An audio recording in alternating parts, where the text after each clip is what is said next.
చాలా ఇబ్బందులు చూశాను. 24 గంటలు పిట్టు పైనే కూర్చునేవాళ్ళు. అనారోగ్య సమస్యలు వచ్చినా కడుపున గడవాలంటే, కుటుంబాన్ని పోషించాలంటే తప్పని పరిస్థితిలో ఆ వృత్తిని కొనసాగించిన సందర్భాలున్నాయి. ఇప్పుడే నాకు జ్ఞాపకం వచ్చింది పోచంపల్లి. నేను పోచంపాడులో నేను ముఖ్యమంత్రిగా ఉన్నప్పుడే సమైక్య ఆంధ్రప్రదేశ్లోనే అక్కడ ఒక పార్కు కూడా కట్టి వాళ్ళని ప్రోత్సహించాం. ఇలాంటి మనం ఎంత చేసినా ఇప్పటికి కూడా చాలా ఇబ్బందులున్నాయి. ఈ మధ్య కాలంలో ప్రపంచంలోనే అనేక మార్పులు వచ్చాయి.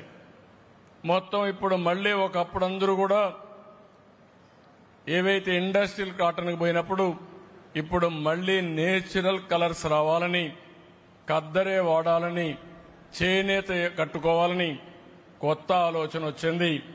దీనికి కారణం మన మీద ప్రేమ కంటే వాళ్ళ ఆరోగ్యం పైన ప్రేమ. మళ్లీ ఇది ఒక సైకిల్ తిరిగి వచ్చింది. ఈ సమయంలో కరెక్ట్ అయిన డిజైన్స్ గాని మనం చేయగలిగితే, మన చేతి వృత్తుల ప్రతిభ మనం నిరూపించుకోగలిగితే అందరికంటే ఎక్కువ ఆదాయం సంపాదించే పరిస్థితి వస్తుంది.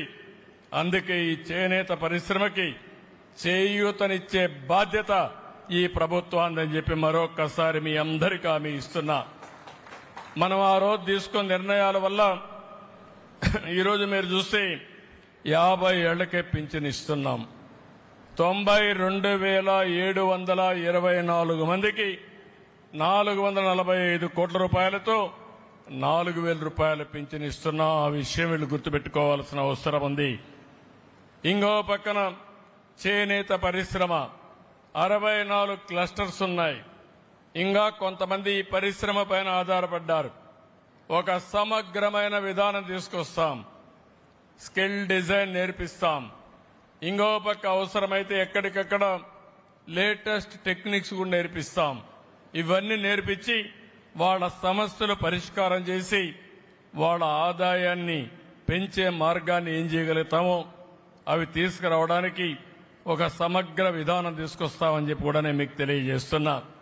చేనేత కార్మికుల యొక్క ఆరోగ్యం కోసం ఆరోగ్య బీమా పథకానికి శ్రీకారం చుడతాం. దానికి 10 కోట్లు అవసరమన్నారు. ఈ రోజు చెప్తున్నా ఇమ్మీడియట్ గా ప్రారంభిస్తామని మీ అందరికీ హామీ ఇస్తున్నాం. ఇది కాకుండా పొదుపు నిధిలో థ్రిఫ్ట్ ఫండ్ ఉంది, ప్రభుత్వ వాటా ఉంది, 8% ఉంది. దీన్ని 16% చేసి వారి భవిష్యత్ అవసరాలు తీర్చడానికి శ్రీకారం చుడతామని చెప్పి కూడా నేను మీకు తెలియజేస్తున్నా. దీనికి 10 కోట్లు అవుతుంది, ఇది కూడా ఇస్తాం. అదే మరిగా జీఎస్టీ, చాలా మంది చేనేత కార్మికులు బాధపడుతున్నారు. ఈరోజు జీఎస్టీ ఉంది, దీనివల్ల మా వృత్తికి ప్రోత్సాహం లేదు. జీఎస్టీ తీసేస్తే మాకు ఉపాధి దొరుకుతుందని ఆలోచిస్తున్నారు. అందుకే హామీ ఇస్తున్నాం. జీఎస్టీ తీసేయడానికి నేను ప్రయత్నం చేస్తా. ఒకవేళ తీసేయలేకపోతే మీరు ఎవరైతే చేనేత కార్మికులు ఉన్నారో రీఎంబర్స్మెంట్ ఇచ్చే విధానాన్ని తీసుకొస్తానని చెప్పి నేను హామీ ఇస్తున్నా. ముందు జీఎస్టీ కౌన్సిల్లో రైజ్ చేస్తాం. అక్కడ ఒప్పుకుంటే సరే, కాకపోతే తిరిగి మీరు కట్టిన డబ్బులు జీఎస్టీది మీకిచ్చే బాధ్యత ఈ ప్రభుత్వాన్ని చెప్పి మరొక్కసారి మీ అందరికీ హామీ ఇస్తున్నా. దీనికి ఎంత అవుతుందో ఎస్టిమేట్ చేయాల్సిన అవసరం ఉంది. ఇది కూడా ఎస్టిమేట్ చేస్తాం. ఒక 70-80 కోట్లన అవుతుంది. ఎంత అవుతుందమ్మా? రఫ్ గా మన వాళ్ళు చెప్పింది 67 కోట్లని. ఎంతైనా పర్వాలేదు, మీకు న్యాయం జరగాలి. మీకు న్యాయం చేసే బాధ్యత మాదని మరొక్కసారి మీ అందరికీ హామీ ఇస్తున్నాం. ఇంకో పక్క నేతనులందరూ ఇంట్లోనే మగ్గం పెట్టుకుంటారు. ఓసారి ఇంట్లో అవకాశాలు లేవు. ఇంట్లో మగ్గం పెట్టుకునే పరిస్థితి ఉంటే ఇంట్లోనే పెట్టిస్తాం. అక్కడ అవకాశం లేకపోతే ఎక్కడికక్కడ ఒక ప్రత్యేకంగా 4-5 ఎకరాల భూమి తీసుకుని అక్కడ మగ్గాలు పెట్టి కలెక్టివ్ గా, కంబైన్డ్ గా, సామూహికంగా పనిచేసే విధానానికి శ్రీకారం చుడతామని చెప్పి కూడా నేను మీకు తెలియజేస్తున్నా. ఇది ఎక్కడ అవసరమో ఈ 64 క్లస్టర్లో అక్కడ చేస్తాం. ఒకవేళ ఈ 64 క్లస్టర్లో మీకు ఇండ్లు కూడా లేకపోతే అలాంటి వారికి కొత్తగా ప్రభుత్వం 4,30,000 రూపాయల ఆర్థిక సహాయం చేస్తా ఉంది. అందులో మీకు ఇల్లు కట్టించే కార్యక్రమాన్ని చూస్తాం. అవసరమైతే చేనేత కార్మికులకి ఇంకొక 50,000 రూపాయలు అదనంగా కావాలంటే ఇచ్చి ప్రత్యేకంగా మగ్గాలు ఏర్పాటు చేసే బాధ్యత ఈ ప్రభుత్వం తీసుకుంటామని చెప్పి కూడా నేను మీకు తెలియజేస్తున్నా. ఇది కాకుండా ఈరోజు మీరు చూస్తే మీ ఉత్పత్తులకు మెరుగైన ధర రావాలంటే బ్యాక్వర్డ్ ఫార్వర్డ్ లింకేజ్ అంటే నూలు దగ్గర నుంచి కలర్స్ దగ్గర నుంచి మీరు అమ్ముకునే వరకు ఏమేం చేయాలో అవన్నీ చేయడం కోసం ముందుకు పోతామని చెప్పి కూడా నేను మీకు తెలియజేసుకుంటున్నాను. నేను ఒకటే రాష్ట్రంలో ఉండే ప్రతి ఒక్కరిని కోరుతున్నా, కనీసం నెలకొక్క రోజైనా సరే మనం అందరం కూడా చేనేత వస్త్రాలు ధరించాలి, ఒక ఆదర్శంగా ఉండాలి. మళ్లీ మళ్లీ పిలిపిస్తున్నాం, చేనేత పరిశ్రమను కాపాడడం మన బాధ్యత. తద్వారా మన ఆరోగ్యం కూడా మెరుగవుతుంది. కనీసం నెలకొక్కసారైనా సరే చేనేత బట్టలు కట్టుకోవాల్సిందిగా ప్రతి ఒక్కరికి విజ్ఞప్తి చేస్తున్నాను. ఇంకొక పక్క ఈరోజు నేను ఒకసారి మీ అందరికి విజ్ఞప్తి చేస్తున్నా, ONDC ఉంది, open network for digital commerce.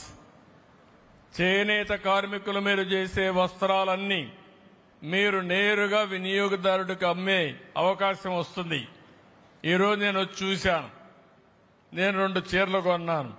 కానీ అవి నచ్చితే మీరు ఆన్లైన్లో పెడితే అమెరికాలో ఉన్నా, ఆస్ట్రేలియా ఉన్నా, ప్రపంచంలో ఎక్కడున్నా కొనే అవకాశం ఈ నెట్వర్క్ ద్వారా ఉంది. ఇది open network for digital commerce. దీన్ని ప్రోత్సహిస్తాం, మీకు ట్రైనింగ్ ఇస్తాం, ఏ విధంగా చేయాలో నేర్పిస్తాం. మీరు నేర్చుకునే వరకు, మీ బిజినెస్ సుజావుగా జరిగే వరకు మీకు అండగా ఉండే బాధ్యత తీసుకుంటాం.